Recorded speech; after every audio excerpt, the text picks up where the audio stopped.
In recent years, there has been some discussion in the tennis community about the so-called failure of the rising generation of tennis players to break through and dominate the sport. This is in comparison to the previous generation of players, such as Roger Federer, Rafael Nadal, and Novak Djokovic, who have dominated the sport for over a decade. While it is true that the big three of Federer, Nadal, and Djokovic have been incredibly successful, it is also important to note that there have been some younger players who have had significant success in recent years. For example, players like Dominic Thiem, Daniil Medvedev, and Stefanos Tsitsipas have all reached Grand Slam finals and have shown the potential to challenge the big three in the future. However, it is also true that the big three have been remarkably consistent and have continued to win the majority of the major tournaments.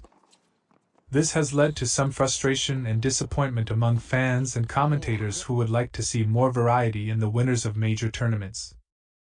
It's worth noting that tennis is a highly competitive and physically demanding sport, and it can take time for younger players to develop and reach their full potential. It's also possible that the current crop of young players simply hasn't yet produced a superstar who can consistently challenge the big three. Only time will tell if the next generation of players will be able to break through and become dominant forces in the sport. The rising generation of tennis players has had some success against the big three of Roger Federer, Rafael Nadal, and Novak Djokovic. But it is important to note that these three players remain among the most dominant and successful in the sport. To give you an idea of the current state of play, here are some recent statistics for matches between the big three and the younger players. In the Grand Slam tournaments from 2017 to 2022, the big three have won 15 out of 24 men's singles titles.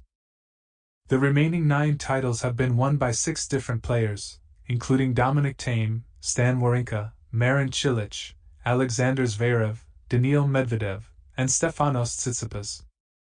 In head-to-head matches between the big three and the rising generation of players, the big three have a combined winning record of around 80%. Based on matches played since the start of 2020.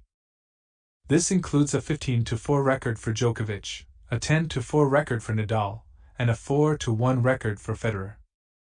It's worth noting that these statistics are constantly changing, as younger players continue to improve and challenge the established stars of the sport. While the big three remain formidable opponents, there are certainly players in the current generation who have the potential to beat them and make their mark on the sport.